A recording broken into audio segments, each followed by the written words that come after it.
저는 방금 여러분들과 함께 봉독한 사무엘하 17장 27절로 29절 말씀을 통해서 의인을 보호하시는 하나님이라는 제목으로 은혜를 나눠보고자 합니다. 여러분들, 우리가 성경을 읽는다든지 일반 세상에서 의인이라는 말들을 가끔 듣습니다. 과연 의인은 누구를 말합니까? 일반적인 의인이라고 한다고 하면은 의로운 사람, 그래서 의인이라고 합니다. 그래서 그 의인에서의 인자는 사람 인자를 씁니다. 성경에서 말하는 그 의인이라고 하는 것은 헬라어로 디카이오스라고 합니다. 하나님의 말씀을 진실하게 지키고 그 말씀에 따라서 살아가는 사람, 이게 의인입니다. 그래서 하나님이 인정하는 의인이기 때문에 의인이라고는 인자는 인자를 써서 표현을 합니다. 그래서 우리는 성경에서 보면은 진정한 의인은 죄가 전혀 없으므로 이 세상에서 누구도 하나님의 말씀을 100% 지켜가면서 죄를 전혀 짓지 아니하는 사람은 있을 수 없기 때문에 의인은 하나도 없다라고 말씀을 하고 있습니다. 로마서 3장 10절을 보면은 기록한 바 의인은 없나니 하나도 없으며 라고 증거하고 있습니다. 그래서 하나님께서 우리에게 칭의를 주셔서 우리가 의인이 되는 겁니다. 디도서 3장 6절과 7절을 보면은요,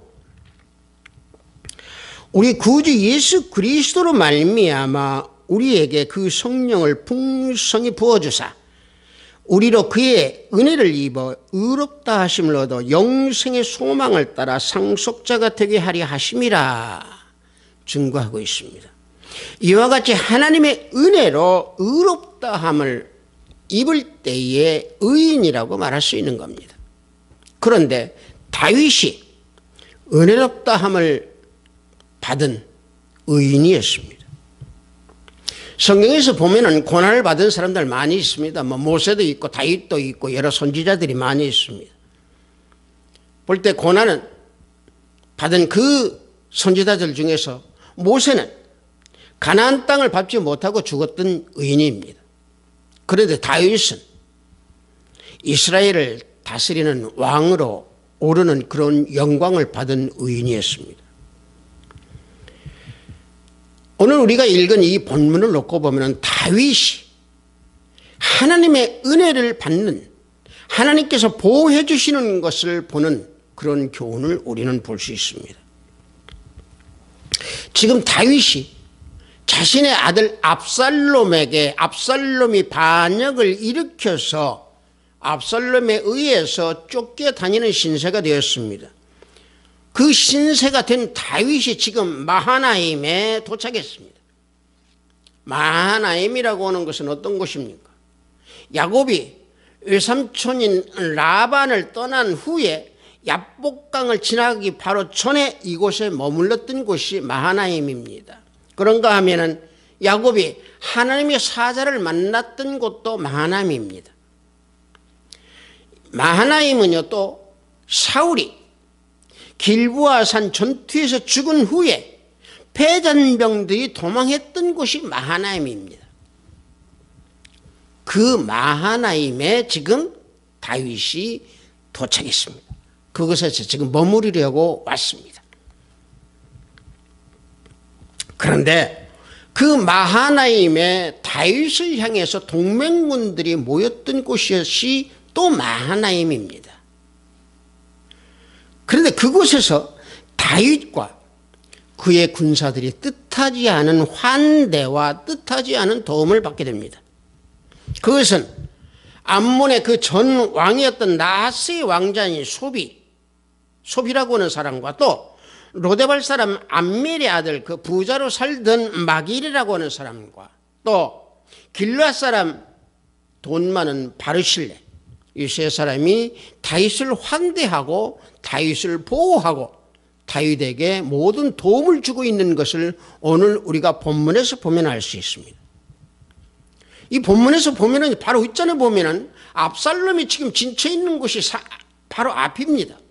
그런데 압살롬과 비교를 해서 놓고 봤을 때에 다윗을 돕는다라고 하는 것은 자신들의 생명의 위협을 느낄 수 있을 만큼의 그런 처지에 있는 것을 알면서도 지금 다윗을 도와주고 있습니다. 불가능했던 그런 일들을 이들이 행하게 된 것은 자신의 뜻보다도 하나님의 도구로 사용됐다라고 하는 것을 우리는 여기서 알아야 됩니다. 만일 반역한 그 다윗의 아들 압살롬의 군대나 또는 압살롬이 승리했을 때에는 이들은 처참하게 그 응징을 받을 수밖에 없는 그러한 위치에 있었습니다. 그런 상황에서 볼 때 숫자적으로는 지금 현재 압살롬의 군대가 더 많습니다. 또 군사적으로 놓고 보면 더 우세합니다. 이런 점을 감안해서 본다고 하면은 다윗의 군대와 다윗을 도와준다라고 하는 것은 커다란 위험을 안고 있었던 그들이었습니다. 그런데 그럼에도 불구하고 그들은 그 위기 속에서도 다윗을 도와주었고 그 도운 행동은 결과적으로 용기 있는 행동이라고 우리는 얘기할 수 있습니다. 하지만 그 행동 뒷이면을 놓고 보면은 하나님께서 다윗을 보호하고 도와주시기 위한 그들을 사용한 사용의 도구였을 뿐이라는 사실입니다. 하나님이 그들에게 맡긴 모든 물질, 그 물질을 하나님께서 원하는 곳에 썼다라는 얘기입니다. 다시 말하면 다윗을 도와주는데 아낌없이 그것을 다 사용했다는 얘기입니다. 이런 다윗이 그런 도움을 받고 또 도움을 주는 그들, 이것은 하나님이 다윗을 보호하시기 위한 하나님의 섭리였다는 얘기입니다. 이러한 사실을 볼 때 하나님께서는 의인을 보호하신다, 이것은 섭리 가운데 있다는 얘기입니다. 그래서 세상의 모든 일은 하나님의 섭리 안에 있음을 우리는 여기에서 깨닫고 알아야 될 줄로 믿습니다. 여러분들 창세기 1장 1절 다 알고 계시잖아요. 뭡니까? 태초에 하나님의 천지를 창조하시느니라. 여러분들, 태초에 하나님이 온 우주 만물을 창조하셨다라고 하는 것은 하나님의 주권적인 적정과 주권적인 섭리를 가지고 계신다라고 하는 것을 창세기 1장 1절에서 바로 나타내 보여주고 계십니다. 세상에서 가장 위대한 말씀을 찾는다고 하면 창세기 1장 1절의 말씀입니다. 태초에 하나님이 천지를 창조하시니. 여러분들, 다윗이 이스라엘 왕으로 오른 것도 자신의 뜻으로 오른 게 아니라 하나님의 섭리 가운데 이스라엘 왕으로 올랐습니다. 사울이 겸손했을 때 순종함으로 성령을 받아 기름 부음을 받아서 이스라엘 왕이 되었었습니다. 그러나 훗날 교만함으로 인해서 하나님의 존재나 하나님의 권위를 능멸하고 하나님의 명령에 불순종하여서 결국에는 하나님으로부터 버림받은 존재가 되었던 사울이었습니다.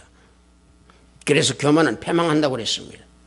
잠언서 16장 18절을 보면 교만은 패망의 선봉이요 거만한 마음은 넘어짐의 앞잡이니라 그랬습니다. 따라서 갈라디아 3장 3절 말씀의 내용은 우리가 살펴볼 때 사울은 성령으로 시작하여서 육체로 마친 사람이 됩니다. 갈라디아서 3장 3절 말씀을 보면은 너희가 이같이 어리석거나 성령으로 시작하였다가 이제는 육체로 마치겠느냐 말씀하고 있습니다. 육체로 끝나게 되는 그 사울을 대신해서 목동으로 있었던 다윗이 그 이스라엘을 다스리는 하나님 자녀로서의 왕이 되었다라고 하는 것은 하나님의 섭리입니다. 왜 제가 사울 얘기를 했겠습니까? 그 사울이 결과적으로 교만하여서 그 자리를 대신해서 왕이 된 다윗, 그게 하나님의 섭리였다는 얘기입니다. 왜? 그것은 오직 다윗이 하나님만을 바라보고 하나님만을 의지하고 하나님을 믿는 그런 신앙이기에 의인이었다라고 하는 사실입니다. 그래서 의인이었던 다윗을 섬겼던 그 사람들의 세 사람들의 면면을 우리가 살펴보면 잘 알 수 있습니다. 마하나임에 있던 그 세 사람의 면면을 살펴보면요, 솝이라고 하는 사람이 있었습니다. 그 다음에 마길이라고 하는 사람이 있었습니다. 근데 이 솝이나 마길이라고 하는 사람을 앞에 보면은요, 그들 아버지의 이름이 나옵니다. 그들 아버지의 이름이 나온다라고 하는 것은 뭡니까? 그 아버지, 다시 말하면 아들로서의 기쁨이 되는 아들이다는 얘기입니다. 마길도 암미엘의 이름이라는 그 이름의 앞자를 봤을 때 결국에 아버지의 아들, 하나님의 섭리 가운데에 기쁨이 아들이 됨으로 인해서 하나님의 섭리에 순종하여 다윗을 도와줬던 그들이었다라는 얘기입니다. 또 다른 사람 바르실레를 볼까요? 바르실레는요, 바르실레 앞에 아버지 이름이 안 나옵니다. 왜 아버지 이름이 안 나왔을까요? 본문 17장 27절을 보면 이와 같이 나옵니다. 암몬 족속에게 속한 라팟 사람 나하스의 아들 소비와 로데발 사람 암미엘의 아들 마길과 로글림 길앗 사람 바르실레가 이랬습니다. 여기서는 길앗 사람 바르실레라고만 나옵니다. 아버지 이름이 안 나옵니다. 아버지 이름이 안 나오는데 바르실레의 후손들을 봅시다. 바르실레 후손들은요, 아들이 기맘입니다. 그 다음에 사위가 또 바르실레입니다. 여기에 깊은 뜻이 있습니다. 우선 기맘은요, 바르실레의 아들 기맘은요, 다윗이 예루살렘을 다시 찾았을 때 다윗은 기맘을 예루살렘으로 데리고 갑니다. 결국 바르실레의 그 자녀는 기맘에게 기쁨이 되었다라고 하는, 기쁨의 그 아버지가 됐다라는 얘기입니다. 왜? 다윗을 도와줌으로 인해서, 하나님의 도구로 사용되는 그 섭리에 순종함으로 인해서. 또 사위 바르실레는 또 어땠습니까? 사위 바르실레는요, 느헤미야에서 보면은 마하나임의 제사장 중에 한 청년이었습니다. 그런데 오늘 우리가 읽은 이 본문의 바르실레의 사위입니다. 똑같이 바르실레라고는 이름을 쓰고 있습니다. 무슨 말이냐면은 이 제사장 바르실레는요, 자기 이름을 버리고 장인의 이름인 바르실레의 이름을 따다가 쓰고 있습니다. 다시 말하면 장인의 이름을 빌려서 쓰고 있습니다. 느헤미야 7장 63절을 보면은 제사장 중에 호바야 자손과 학고스 자손과 바르실레 자손이니 바르실레는 길앗 사람 바르실레의 딸 중에 하나로 아내를 삼고 바르실레의 이름을 불린 자라 그랬습니다. 바르실레의 딸을 아내로 삼아서 장인의 이름 바르실레의 이름을 붙였다고 그랬습니다. 다시 말하면 바르실레 사위도 그 사위에게 기쁨의 아버지가 됐다는 얘기입니다. 이런 모든 것들이 바로 뭔 얘기냐? 하나님의 섭리 가운데 다 이루어졌다는 얘기입니다. 성도 여러분들, 모든 일들은요, 하나님의 섭리가 다 있습니다. 우리가 확실히 무엇인지는 몰라도 하나님이 우리에게 일하는 어떤 일이든지 간에 그 일을 통해서 구원계획도 이루시고 주님의 영광을 드러나도록 우리에게 모든 것들을 다 주십니다. 그런데 우리는 때에 따라서 그것을 망각하고 하나님의 뜻을 우리는 구하지 아니할 때가 많이 있습니다. 하지만 하나님의 섭리, 하나님의 뜻을 구하십시오. 하나님의 섭리를 믿는다면 어떤 환경에서도 원망하지 아니하는 사람이 됩니다. 어떤 환경에서도 상처를 받지 아니하는 사람이 됩니다. 어떤 환경에서도 절망하지 아니하는 사람으로 됩니다. 말없이 인내하면서 예수 그리스도만을 의지하고 예수 그리스도만을 앙망하면서 살아갈 때 진실한 하나님의 자녀가 된다라고 하는 사실입니다. 그럴 때에 하나님의 섭리를 우리는 믿지 아니할래 아니할 수가 없는 겁니다. 그래서 전도서 7장 13절을 보면은 하나님께서 행하시는 일을 보라. 하나님께서 굽게 하신 것을 누가 능히 곧게 하겠느냐. 전도서에서 이와 같이 밝히고 있습니다. 하나님께서 굽게 하셨는데 누구든지 그 굳게 하신 것을 펼 수 있는 사람은 아무도 없습니다. 그러나 또 하나님께서 또 그것도 곧게 하시는 분이 또 하나님이십니다. 따라서 우리의 삶을 주장하시고 우리를 다스려 주시는 성령 하나님께서 모든 일을 다 주장하고 섭리 가운데에 형통하게 이루어지면서 살아갈 수 있도록 우리를 인도하신다라고 하는 사실입니다. 따라서 하나님의 섭리는요, 열림과 닫힘을 동시에 사용하시는 분이라고 하는 것을 우리는 절대 잊어서는 안 됩니다. 여러분들, 우리가 창세기에서 놓고 봅시다. 요셉을 한번 볼까요? 요셉은 어땠습니까? 자신의 아버지의 집이 닫혔죠. 왜? 형제한테 팔렸기 때문에 자신의 아버지 집이 닫혔습니다. 닫혔을 때 어디가 열렸습니까? 보디발의 집이 열렸습니다. 그런데 보디발의 집이 닫혔을 때 어디가 열렸습니까? 옥문이 열렸습니다. 자, 옥문이 닫혔을 때 어떻게 됐습니까? 총리의 길이 열렸습니다. 애굽의 총리의 문이 열렸죠. 자, 다윗이 지금 예루살렘의 문이 닫혔습니다. 문이 닫혔는데 잠시 하나님께서 다윗을 마하나임에 머무르게 하셔서 그들의 도움을 받게 만들어 주신 후에 예루살렘을 다시 열어주십니다. 여러분들, 우리가 성경을 볼 때 이와 같은 깊은 하나님의 그 섭리를 우리는 알아야 됩니다. 여러분들, 지금 여러분들의 삶의 문이 닫혔다면 문이 열릴 수 있다라고 하는 하나님의 섭리, 그 섭리를 믿는 의인이 되시기를 바랍니다. 예수 그리스도만을 믿는 그 믿음을 지니시기 바랍니다. 그리할 때 의인을 보호하시고 하나님의 자녀들인 우리들을 형통한 문으로 열어주시고 우리를 인도하십니다. 이게 바로 하나님의 섭리입니다. 또 한 가지는요, 하나님께서는요, 의인을 도우시고 위로해 주십니다.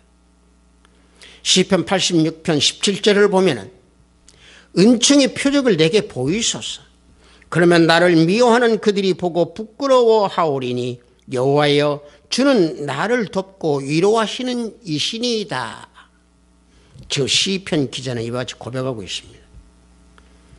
하나님께서는요, 고난당하는 하나님의 자녀들을요 그대로 버려두지 아니하십니다. 고난당하고 어려움을 당하고 있을 때에 여러 가지 방법으로 도우시고 여러 가지 방법으로 위로하시고 또한 때때로 은총의 표적을 보여주십니다.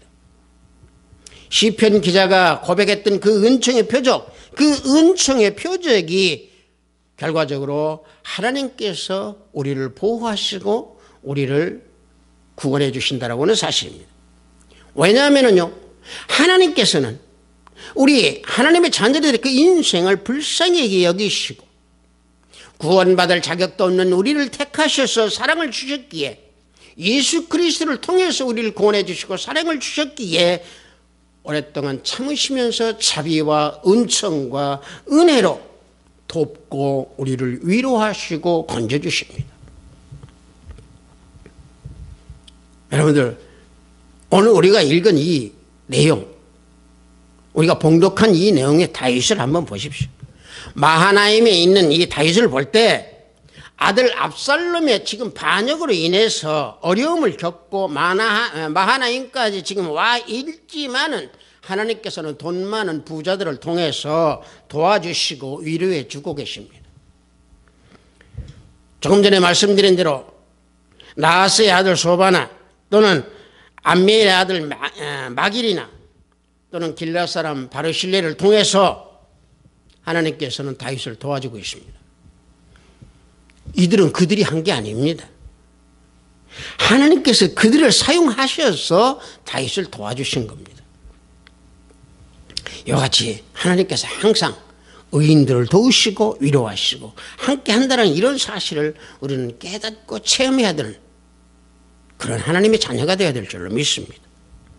여러분들, 우리가 신약에서 놓고 보면 사도 바울이요, 로마 여행을 떠날 때 그 중간의 여정을 한번 볼 때 하나님께서 도우시고 위로해 주신다라고 하는 것을 우리는 다시 한번 알 수 있습니다. 바울은 위대한 사도였지만은요, 죄인의 몸으로 지금 로마를 향해서 호송해 가고 있습니다.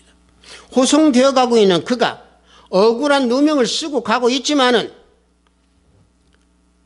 그 이유는 자신이 로마 시민권을 가지고 있기에 나는 로마에서 가이사에게 재판을 받아야 되겠다라고는 청원을 받아들여서 지금 로마로 호송되어 가는 그 과정에서 그들은 유라굴라라고 하는 광풍을 만나게 됩니다. 태풍을 만나게 됩니다.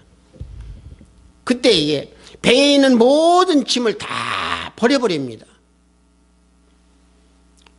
그래서 오랫동안 먹지 못하여서 허기에 시달릴 때에, 위기의 순간에 빠져 있을 때에 사도 바울은 배에 타고 있는 모든 사람들에게 선포합니다.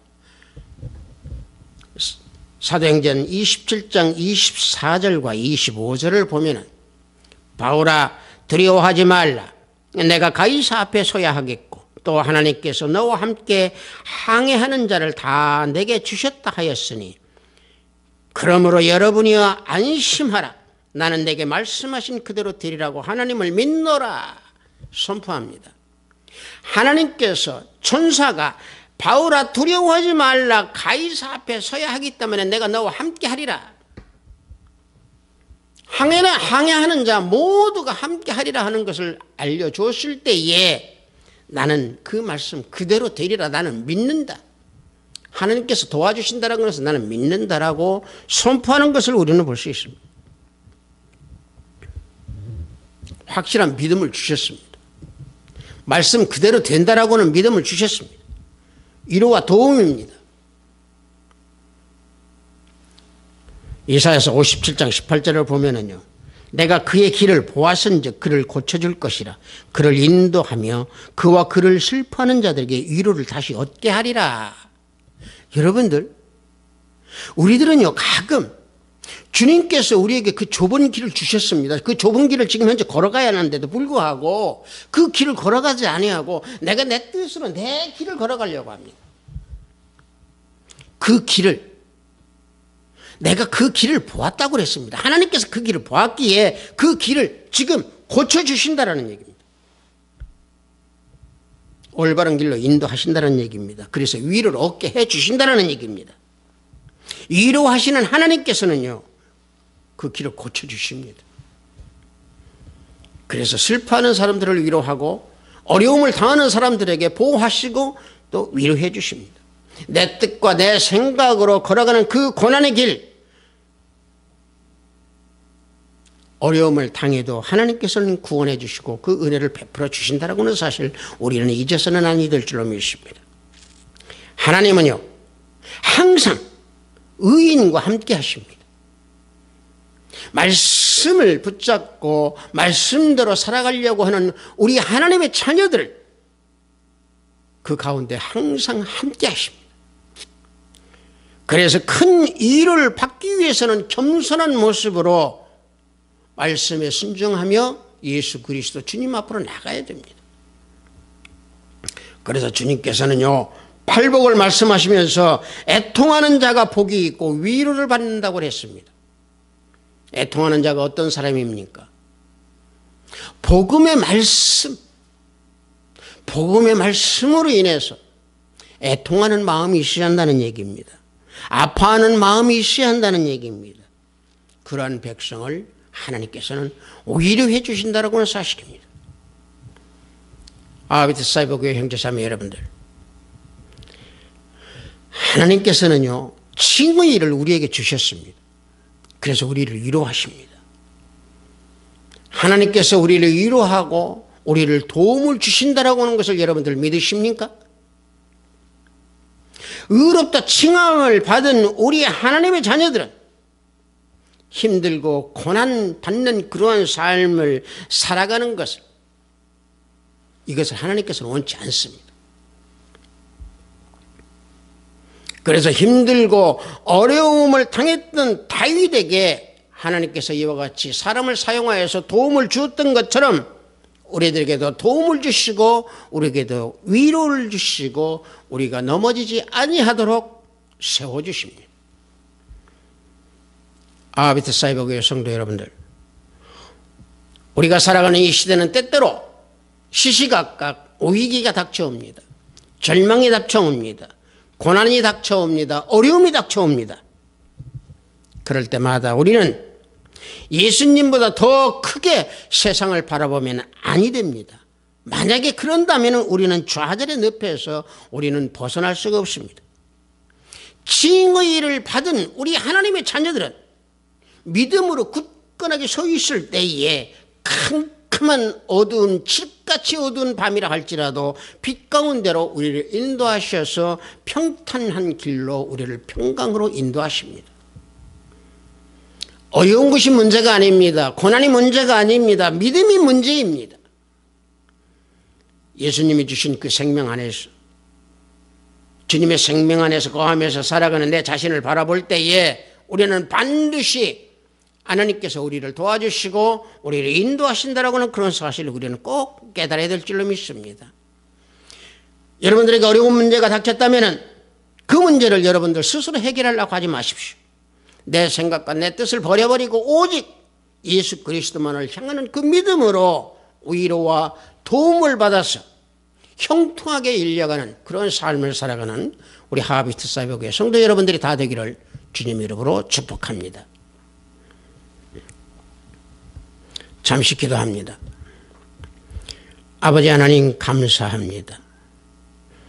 의인을 도와주시는 하나님이라고 하는 제목으로 은혜를 나눴습니다. 때때로 세상을 살아가면서도 우리는 하나님께서 우리를 도와주시고 주님께서 우리를 지켜주신다라고 하는 사실을 망각할 때가 많이 있습니다.